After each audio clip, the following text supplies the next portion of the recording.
तो गाइस आ जाओ एक बार जल्दी से, waiting for everyone to join. Yes सरकार, हम हैं हमारे चैप्टर 2 यूनिट 1। सर हम समझ रहे हैं हमारी जिंदगी में डिमांड क्या होती है सर, है ना। डिमांड के बारे में थोड़ा पढ़ रहे रे बाबा, आ जाओ रे बाबा।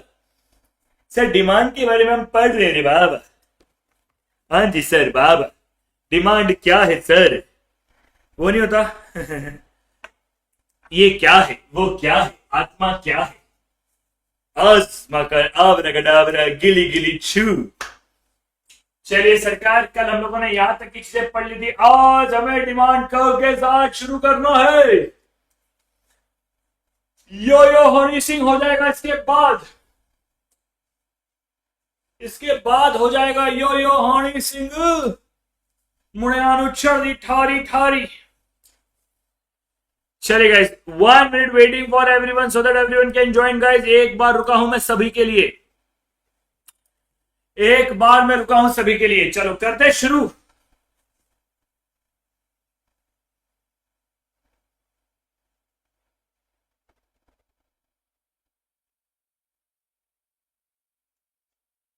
चलिए सरकार, क्या बहुत ज्यादा सिंपल सी बात है। हां जी, करें शुरू।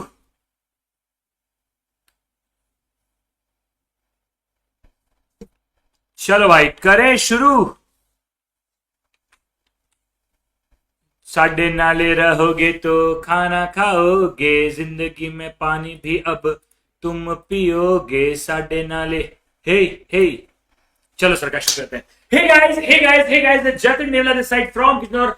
स्वागत अभिनंदन आप सब लोगों का बहुत बहुत स्वागत है भाई लोग। हम लोगों ने कल डिमांड करके बहुत कुछ समझा था। हाँ जी सरकार, फिर हम लोगों ने कल ये भी समझा था कि अगर आपको किसी माल को ज्यादा बेचना है, वापस से बताऊं, अगर आपको किसी भी माल को, किसी भी प्रोडक्ट को ज्यादा बेचना है तो एक ही तरीका है। क्या है सर वो तरीका? वो तरीका है कि उसकी प्राइस गिरा दो। जितनी कम उसकी प्राइस होगी उतनी ज्यादा उसकी डिमांड होगी। ये बात तो सच है, लेकिन मैंने आपको एडिशनली सिर्फ एक बार आपके नॉलेज के लिए समझाया था कि भाई साहब सिर्फ ऐसा नहीं होता है। सर आपका प्रोडक्ट का प्राइस कम होगा तो डिमांड बढ़ जाएगा, लेकिन it will not ever ever guarantee about the profit. जी सरकार ओके। अब हम लोगों ने क्या इंडिविजुअल बायर के लॉजिक को समझा था। हाँ जी सरकार, देखो अब उसी के हिसाब से उसका स्केड्यूल बन जाएगा। अब डिमांड का क्या है, कुछ ऐसा थोड़ा कि दुनिया मतलब कोई दुनिया जहान की बात है ना ना ना। अब देखो 60 रुपए की प्रोडक्ट था, 0 डिमांड थी, फिर 50 रुपए का प्रोडक्ट हुआ 2, फिर 40, फिर 30, 20, 10, 0, इस तरीके से हुआ। हाँ जी सरकार, तो भैया प्राइस और जो क्वांटिटी को हम लोगों ने यहाँ पे पढ़ा था। अब आप देखो यहाँ पे, सुनो इधर देखो, इधर देखो, इधर देखो, इधर देखो, 60, 0, 52, 44।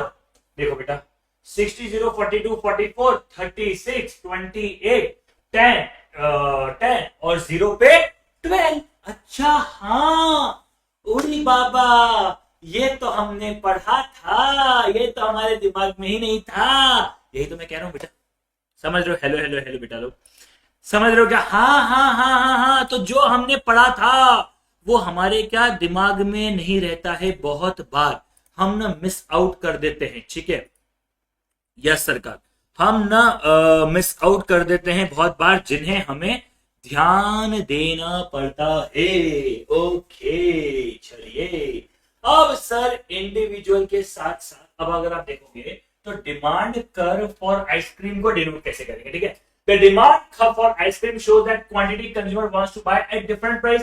अलग अलग प्राइस पे एक इंसान कितनी डिमांड रख रहा है ना। जरूरत है जरूरत है जरूरत है श्रीमती की सेवा, सेवा करे तो पति की। लेकिन आजकल के केस सुनकर जो ड्रम में भरा जा रहा है, क्या जरूरत बची है? सर जरूरत छोड़ो, जिंदगी बर्बाद हो गई है। ठीक है हाँ जी सरकार, तो क्या होता है अब ऐसे ही प्राइस के हिसाब से हमारी डिमांड बदलती रहती है। हाँ अब यहाँ पर क्या होता है, सुनो, क्या ये एक नेगेटिवली स्लोप है? हाँ जी सरकार, इसका मतलब होता है कि डिमांड बढ़ रही है प्राइस के गिरने के साथ। सुनो सुनो सुनो सुनो सुनो, वापस। सर ये पॉजिटिवली स्लोप है नेगेटिवली स्लोप है? Sir it is a negatively sloped. Negatively sloped क्यों है? नेगेटिवली स्लोप्ड इसलिए है क्योंकि इसकी डिमांड बढ़ रही है प्राइस के घटने के साथ। करेक्ट, इसीलिए इसे हम लोग क्या कहते हैं सर, इसे इनवर्सली प्राइस डिमांड रिलेशनशिप कहते हैं। मतलब डिमांड का और प्राइस का इनवर्स रिलेशन है। सिंपल है। डिमांड प्राइस ज्यादा, डिमांड कम, डिमांड कम, प्राइस ज्यादा। वापस बोलूं, हाँ सर, डिमांड ज्यादा कब होगी? जब प्राइस कम होगा। या फिर बोलेंगे प्राइस कम, डिमांड ज्यादा, प्राइस ज्यादा, डिमांड कम। भाई याद रखना, सुनो सुनो सुनो सुनो सुनो, अगर प्राइस ज्यादा हो गई तो डिमांड कम हो जाएगी, और अगर प्राइस कम हो गई तो डिमांड जो है वो ज्यादा हो जाएगी। क्या ये बहुत ही लॉजिकल कॉन्सेप्ट है मेरे भाई? हाँ सर, बिल्कुल लॉजिकल कॉन्सेप्ट है मेरे भाई। इसीलिए सर हम लोग इसको डिनोट कैसे करते हैं, ठीक है? द स्लोप ऑफ डिमांड, छोड़ो Athu,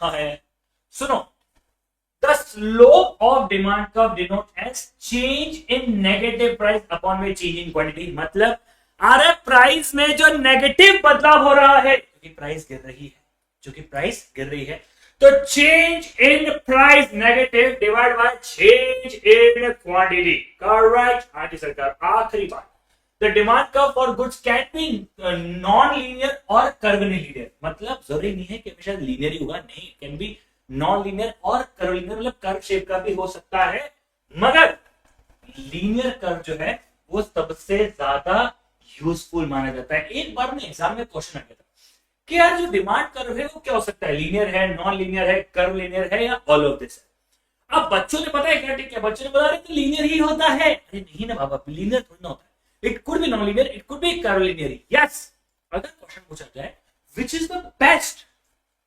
line, which is the best curve बोल दो एक मिनट के लिए फॉर द डिमांड, तो भैया वो है लीनियर। यानी कि सबसे अच्छे तो लीनियर ही है, लेकिन वो तो हम कैसे भी सकते हैं। अब देखो यार, ऐसे ही मार्केट की भी डिमांड निकल जाएगी, ठीक है? जब प्राइस 0 है तब डिमांड ज्यादा है, ठीक है सरकार। अगर प्राइस बढ़ी तो देखो डिमांड गिरी, और प्राइस बढ़ी देखो डिमांड गिरी, प्राइस और बढ़ी देखो डिमांड खत्म हो गई। तो ये तो हमें पता है, बस हम यहाँ पर एक की जगह दो प्रोडक्ट्स की बात कर रहे हैं। चूंकि हम दो प्रोडक्ट की बात कर रहे हैं, ठीक है, तो आप देखोगे यहाँ पर 4 3 1 हो रहा है, इसीलिए अगर आप यहाँ पर बनाओगे तो x का बनाओगे, फिर y का बनाओगे। जब दोनों का बनाओगे तो यहाँ पर एक छोटा सा टिल्ट हो जाता है, और इस टिल्ट के चक्कर में सारी की सारी राम कथा बदल जाती है, ठीक है? ये छोटा सा टिल्ट हो जाता है। सो सर एक बात बताओ, एक बात बताओ, इंडिविजुअल बना रहे हैं तब सेम है, लेकिन जब ग्रुप का बना रहे ना, तब आप देखो, ये देखो, ये यहां से शुरू हो रहा है वाला, इसलिए नहीं इसको नीचे खींच रहा है, इसलिए डिमांड कर्व जो है वो थोड़ा सा अलग शेप का हो जाता है। करेक्ट, हाँ जी सरकार। क्या ये बहुत सिंपल सी बात है? हाँ जी सरकार, ठीक है। क्या यहाँ तक की बातें बहुत सिंपल सी है? हाँ हाँ हाँ। चलो ईमानदारी से बताओ, यहाँ तक की बातें सबको क्लियर है क्या? कसम की कसम है, कसम से, क्या तुम लोगों को यहाँ तक की बातें क्लियर है हमसे? जल्दी जल्दी जल्दी जल्दी जल्दी जल्दी।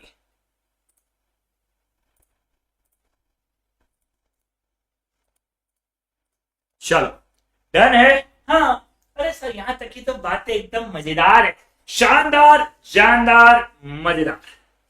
अब देखो, ration of law of demand क्या होता है? The law of demand which states that people tend to buy more at lower price is explained by various economics। Sir ये वाली बात देखो बहुत लोगों ने कही है, इसके ऊपर बहुत सारी चीजें हैं। सबसे पहला होता है price effect of a falling price.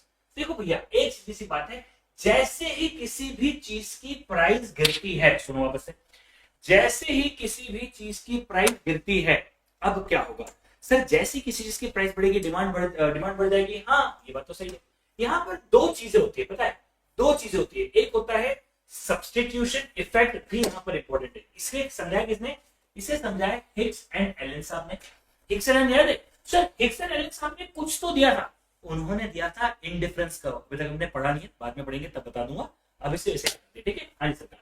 तो हिक्स एंड एलन साहब ने क्या कहा था? हिक्स एंड एलन साहब ने क्या कहा, ध्यान से सुनो, ठीक है, ध्यान से सुनो।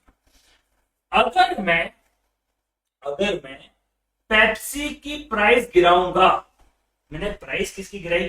पेप्सी की। आपको पता है डिमांड जो है वो कोक की डिमांड बढ़ जाएगी। ओ सॉरी, कोक की डिमांड गिर जाएगी। सुनो सुनो सुनो सुनो सुनो सर, सब्स्टिट्यूशन में ऐसा क्यों होता है सर, समझ नहीं आया। प्राइस पेप्सी ने गिराई, डिमांड कोक की गिर गई। अब आप इसको सिंपल तरीके से समझो। आप एक दुकान पे गए, बोले भैया एक बढ़िया सा कैंपा कोला पिलाना। उन्होंने बोला कैंपा कोला क्या है बे?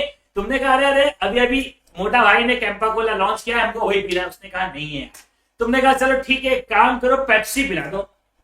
पेप्सी और कोका कोला आती थी 12-12 रुपए की, ठीक है। तुमने बोला भैया चलो एक काम करो, एक पेप्सी पिला दो। दुकानदार ने बोला भैया एक बात बताऊं? बोले बताओ। बोले पेप्सी लोगे तो सॉरी, उसने बोला एक सेकंड, थोड़ा कंफ्यूजन, वो थोड़ा गलत हो गया ना।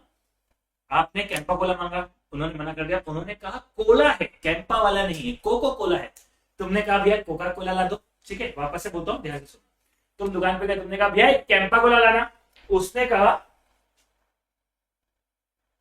ठीक है, उसने कहा भैया, तुमने उसको बोला भैया कैंपा कोला लाना, ठीक है। तुमने कहा यार चलो ठीक है भैया कैंपा कोला कैंपा कोला नहीं है।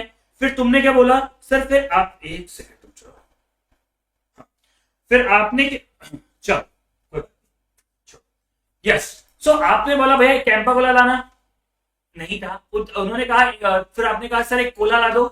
उन्होंने बोला कोला भी नहीं है या कोला है भी। फिर उन्होंने पता तुमको क्या, उन्होंने बोला भैया मजे की बात बताओ। तुमने बोला बताओ बताओ बताओ बताओ। उन्होंने बोला कि सुनो भैया, अगर आप कोका कोला लोगे तो 12 रुपए की है, और अगर आप पेप्सी लोगे तो 10 रुपए की है। समझने की कोशिश करो। अगर आप कोका कोला लोगे तो 12 रुपए की है, और अगर आप पेप्सी लोगे तो 10 रुपए की है। प्राइस किसने गिराई? पेप्सी ने गिराई। अरे डिमांड किसकी गिर गई? कोका कोला की गिर गई। अब कोका कोला वाला बोल रहा है भैया मैंने तो कुछ नहीं किया मैंने तो कुछ नहीं किया। यहां पे है प्रॉब्लम। पेप्सी अपनी प्राइस गिराएगा तो कोक की डिमांड गिर जाएगी, या फिर पेप्सी अगर अपनी प्राइस बढ़ाएगा तो कोक की डिमांड बढ़ जाएगी। सर ऐसा कैसे? ऐसा ऐसे, सेम एग्जांपल को वापस से लेते हैं। तुमने बोला भैया एक काम करो, एक कैंपा कोला लाओ। उसने बोला नहीं है। तुमने बोला एक काम करो, एक पेप्सी लाओ। उसने कहा पेप्सी 15 रुपए की है। फिर तुमने बोला यार अभी तो 12 रुपए की थी। उन्होंने बोला कोका कोला 12 रुपए की है, पेप्सी 15 रुपए की है। तुमने कहा 15 रुपए की पेप्सी नहीं पियेंगे, कोका कोला ला दो, वही पी लेंगे। तुमने कोका कोला पी, ठीक है। सो सब्स्टिट्यूशन इफेक्ट इंपॉर्टेंट होता है। हाँ जी सरकार, ये बहुत ज्यादा इंपॉर्टेंट होता है। दूसरी बात, क्या एक इनकम इफेक्ट भी होता है? सर इनकम इफेक्ट मतलब अरे जेब में पैसा है तभी माल खरीदेगा रे बाबा। अरे बाबा जेब में पैसा ही नहीं तो किस बात का माल खरीदेगा रे बाबा? समझ रहेगा इस बात को? अबे जेब में अगर पैसा ही नहीं है तो कौन खरीदने जाएगा माल? बात तो सबकी सही है।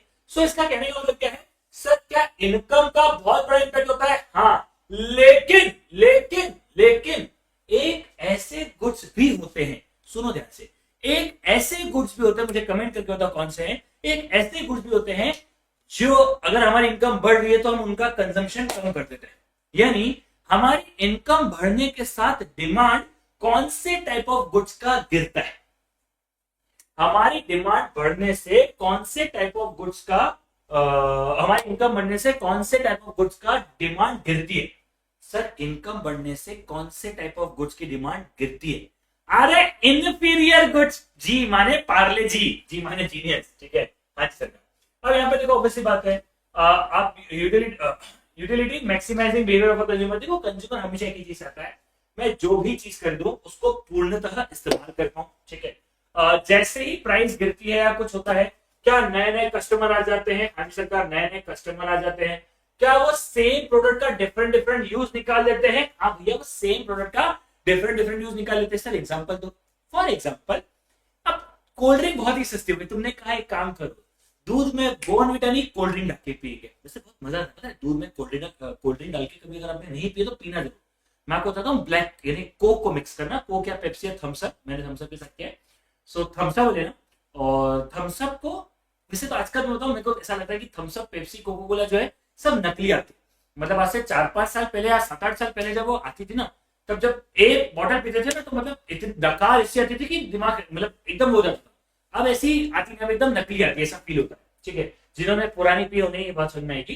बट एनीवेज, तो कोको कोला मान लो सस्ती हो गई, या थम्स अप सस्ती हो गई, या कैंपा कोला सस्ती हो गई। जैसे मोटा भाई हमारे लिए बहुत काम कर रहे हैं, वो कोको कोला को सस्ती करने में लगे हुए। ठीक है, तो अब जैसे ही अगर कोको कोला सस्ती होगी, पता है क्या होगा, तुम्हारे मम्मी पापा बोलेंगे आज बोर्नविटा नहीं कोको कोला दूध मिलेगा, बहुत मजेदार लगती है। फिर एक आसाराम बापू है, उन्होंने पता अपने सेशन में हमेशा, सेशन मतलब उन्होंने हमेशा अपने प्रवचन में कहा है कि कोको कोला और ये जो सॉफ्ट ड्रिंक्स है इन्हें टॉयलेट क्लीनिंग के लिए यूज करना चाहिए। तो जैसे ही प्राइस गिरता है ना बेटा, सबसे पहले लोग जो है वो डिफरेंट डिफरेंट यूजेस करते, सबसे पहले बोले आज तो हम अलग अलग इस्तेमाल करेंगे बाबा, आज तो हम अलग अलग इस्तेमाल करेंगे ऐसा। ठीक है, लेकिन सर हमारी पांचों उंगलियां सेम है नहीं, तुम तुम्हारे माता पिता की सारी बातें मानते हो नहीं, तो फिर डिमांड इतनी बातें कैसे मान लेगा? डिमांड बोलेगा नहीं हम भी लड़ेंगे, नहीं चलेगी नहीं चलेगी, तानाशाही नहीं चलेगी। ठीक है, तो डिमांड ने क्या बोला, नहीं चलेगी नहीं चलेगी, तानाशाही नहीं चलेगी, इस प्रकार से चला। तो फिर एक्सेप्शन बने, एक्सेप्शन मैंने आपको पहले बताया था, बैटल डिफाइड कॉन्सेप्शियस गुड्स, महंगे लोगों की चीजें, all this big big peoples, है ना, ये चुच्ची का बैग, गुच्ची का बैग लेके घूमना, ये चैनल का बैग लेके घूमना, है ना, लुई विटॉन की ड्रेसेस पहनना, ये सब चीजें जो महंगी महंगी चीजें हैं, ये सब इन्हीं लोगों के शौक है। इन्हें वेबलिन इफेक्ट्स कहा जाता है, कंजम्पशन कहा जाता है, प्रेस्टिजियस गुड्स कहा जाता है, इसके नाम कई सारे हैं। ये सब ना महंगी महंगी चीजें लोग इसीलिए कंज्यूम करते हैं ताकि अपना बोलबाला कर पाएंगे, देखो हमारे पास क्या है गाइस। तो वो फीलिंग देने के लिए, वो दिखावा करने के लिए, वो अपने आप को जताने के लिए कॉन्सेप्शुअल गुड्स एग्जिस्ट करते हैं। फिर एक होता है Giffen goods. Sir Giffen goods क्या होता है? Giffen goods sir Robert Giffen ने कहा था, इन्होंने देखा था वर्ल्ड वॉर 2 के समय। तो वर्ल्ड वॉर 2 के समय रॉबर्ट भाई साहब जो है मेरे बड़े घनिष्ठ मित्र रहे हैं, इनके बहुत सारे योगदान में मेरा भी थोड़ा योगदान है। तो एक बार क्या हुआ, हम दोनों वर्ल्ड वॉर 2 के समय घूम रहे थे। तो वर्ल्ड वॉर 2 के समय घूमते घूमते हम एक दुकान पे जाके पूछे, हमने दुकान पे खड़े होकर देखा कि यार ब्रेड होती है ना, ब्रेड है ना, ब्रेड का रेट तो बहुत बढ़ रहा है ना, ब्रेड का रेट तो बहुत बढ़ रहा है, लेकिन फिर भी उसकी डिमांड बढ़ रही है। ऐसा कैसे हो सकता है? क्योंकि अगर किसी चीज की प्राइस बढ़ रही है तो उसकी डिमांड गिरनी चाहिए, ये तो बेसिक लॉ है। लेकिन ब्रेड में हमने इस तरह देखा, हमने ब्रेड में देखा कि उसका रेट बढ़ रहा है, उसकी डिमांड भी बढ़ रही है। फिर हमने एक थ्योरी दी जिसका नाम रखा, मैंने बुलाया रॉबर्ट भाई को, अपने नाम पे रख लिया, मेरे को कोई गम नहीं है, तो रॉबर्ट भाई के नाम पे मैंने इस चीज का नाम रखा था गिफन गुड्स। ठीक है, अब गिफन गुड्स क्या कहता है? गिफन गुड्स कहता है कि सर मैंने माना प्राइस बढ़ रही है, मैंने माना प्राइस बढ़ रही है और डिमांड भी बढ़ रही है, लेकिन जो प्राइस बढ़ रही है ना उसके बाद भी सबसे सस्ता प्रोडक्ट यही है। यानी प्राइस बढ़ने के साथ डिमांड बढ़ रही है, ये बात मैंने मान लिया, लेकिन इतनी प्राइस बढ़ने के बाद भी इससे सस्ता कोई ऑप्शन नहीं है, इसलिए प्राइस और डिमांड साथ में बढ़ रही है। फिर एक होता है कॉन्सेप्शुअल नेसेसिटी। अब ये जरूरत नहीं है एक फोन चलाना, एक टीवी होना, घर में एसी होना। एसी को आपको पता है बहुत ज्यादा बहुत चल रहा है कि अभी एसी को लग्जरी से ना नेसेसिटी में लेना चाहिए। अभी 28% जीएसटी लगता है शायद एसी के ऊपर, है ना, पर गवर्नमेंट से डिमांड कर रहे हैं कि 12% या 18% पे लिया जाए। पता है क्यों? क्योंकि अभी एसी को लग्जरी आइटम ट्रीट किया जाता है और इंडिया में आज की तारीख में आराम से 45 से 50% के 45-50 डिग्री जो है वो गर्मी आने लग गई है आजकल, है टेम्परेचर इतना होने लग गया। तो गवर्नमेंट से डिमांड रखी गई है कि यार अब तो हमें एसी को जो है वो नेसेसिटी की तरह ट्रीट करना चाहिए। पर आज के लिए सर ये टेलीविजन, रेफ्रिजरेटर यानी फ्रिज, टीवी, एसी, सोफा, ये सब क्या है? ये सर महंगा है मगर जरूरत है। बोलो जरूरत है, जरूरत है, जरूरत है। ठीक है, हाँ जी सर। फिर एक होता है future expectation about the price. अगर लगता है फ्यूचर में प्राइस बढ़ने वाला, मैं आपको बेस्ट एग्जांपल देता हूं प्याज का। आपको पता है प्याज जो गर्मियों में मिलता है, गेहूं, अपन प्याज पे स्टिक रहते हैं बट गेहूं में भी सही होता है।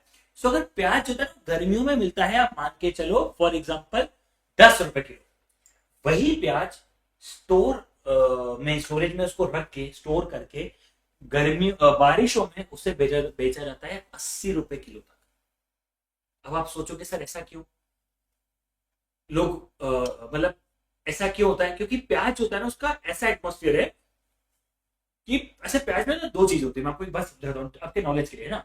प्याज में 2 चीज होती है। पहला, तो बारिश में प्याज के खराब होने के चांसेस ज्यादा होते हैं, तो जो स्टोर कर रहा है उसका कुछ स्टॉक तो खराब हो जाएगा।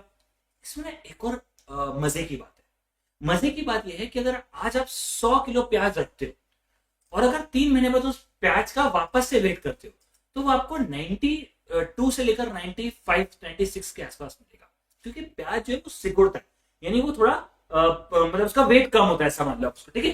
तो अब एक बात समझो, अगर कोई आदमी गर्मियों में गेहूं के कट्टे उतार रहा है या प्याज उतार रहा है तो उसे कहते हैं फ्यूचर एक्सपेक्टेशन ऑफ प्राइस, क्योंकि फ्यूचर में प्राइस बढ़ने वाली है। मतलब जैसे हमारे अभी तो खैर मेरे हिसाब से बहुत ही कम लोगों के घर में होता होगा, मेरे घर में भी नहीं होता है, लेकिन पहले ना अनाज का भंडार रखा जाता था कि अपने घर में ना बहुत अनाज रहना चाहिए, है ना। तो अपनी जितनी भी जितना मुझे मतलब बीइंग हिंदू, मुझे जितना हिंदू घर में पता है, तो हमारे ना बहुत सारी प्रेयर्स में होता है हर घर का धन और घर का भंडार हमेशा भरा हुआ हो, ऐसा कुछ इसका मतलब होता है कि भैया पैसा भी आए और जो वो है अन्न और धन का भंडार हमेशा भरा हुआ हो। तो अन्न मतलब खाना और धन मतलब पैसा, ऐसा होता है, ठीक है। चलिए, incomplete information about an irrational behaviour, ये तो सबसे बड़ी प्रॉब्लम तुम्हें पता ही नहीं।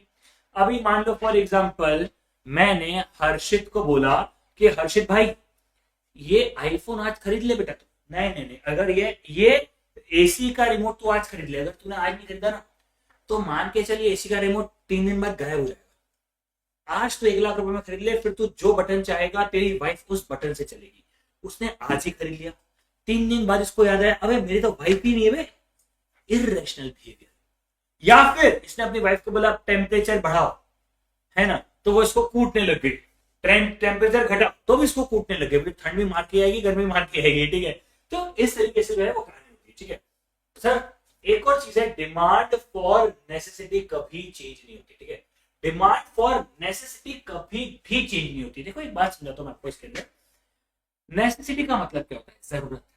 सर अगर जरूरत है तो है, नहीं है तो नहीं है। अब आप इस बात को समझो, मैं हमेशा इसको ना बहुत सिंपल तरीके से समझाता हूँ कि आज अगर आपके पापा को मान लिया तो पापा के अकाउंट में पैसा है, सैलरी है, तो इसका मतलब ना पापा बोलेंगे बेटा जा जा जा नमक खा के, शक्कर खा के, ऐसा नहीं होगा, है ना बाबा, ऐसा नहीं होगा। ये होता है, ये आपको समझना पड़ेगा, ठीक है। हाँ जी सरकार। स्पेक्युलेटिव गुड्स, अरे यार सट्टे का तो कोई गो भी नहीं है बाबा, सट्टे का तो कोई लॉजिक ही नहीं है। स्पेक्युलेशन तो एक अलग ही कहानी है क्या? हाँ जी सरकार, स्पेक्युलेशन तो एक डिफरेंट सेट ऑफ स्टोरी है। तो ये सब क्या है? वो है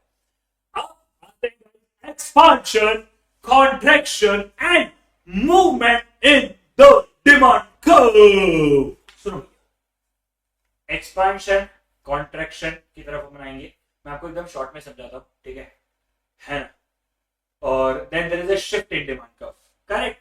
हाँ जी सरकार। अब मैं आपको शॉर्ट में समझाता हूँ। जी सर आप शॉर्ट में समझा दो भले, ठीक है, आप शॉर्ट में समझा दो भले। हाँ,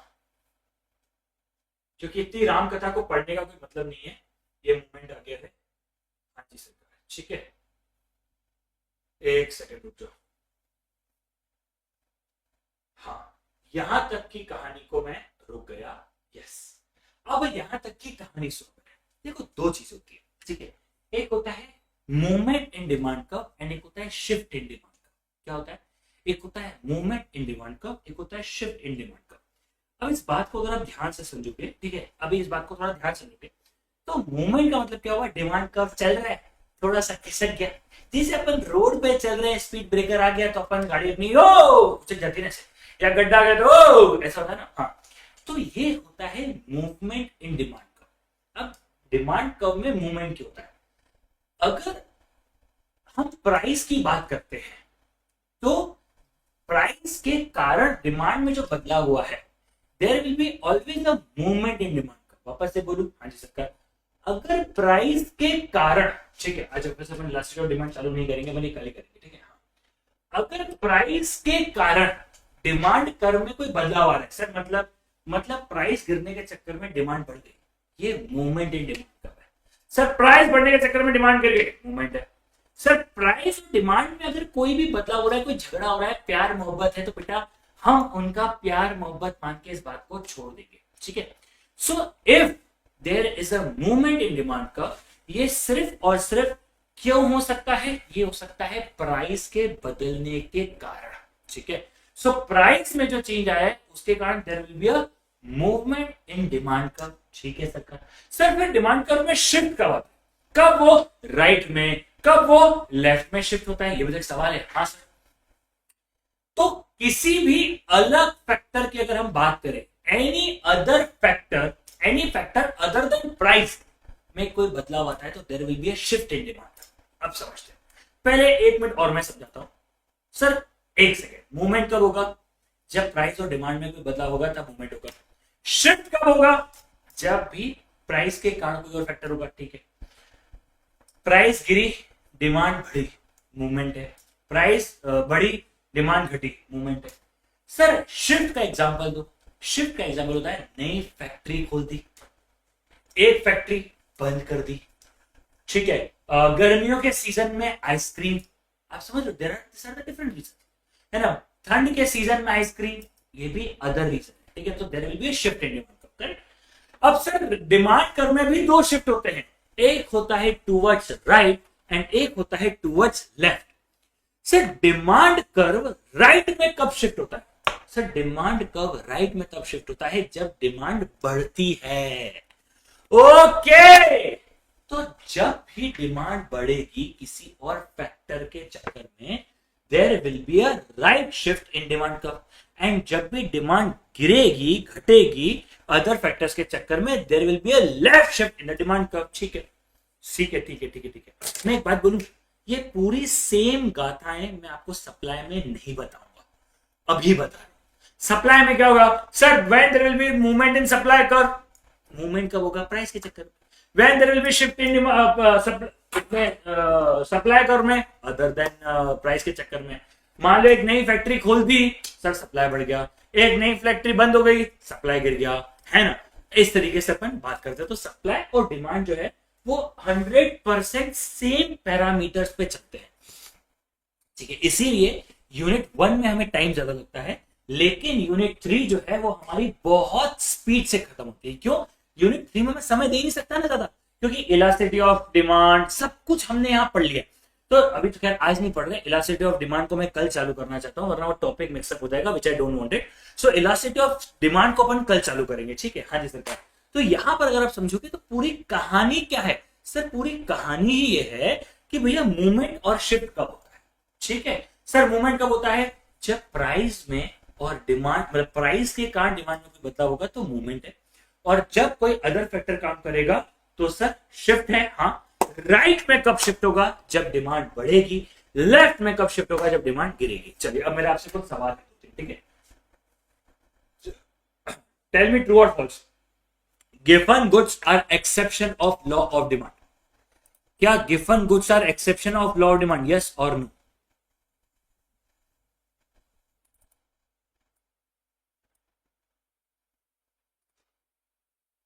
बोलो जल्दी। Sir true. अरे भैया given goods are exception of law of demand. लेकिन यार एक बात बताओ, लॉ ऑफ डिमांड को दिया किसने? Who has given the concept of this law of demand? कौन है वो? कौन है वो?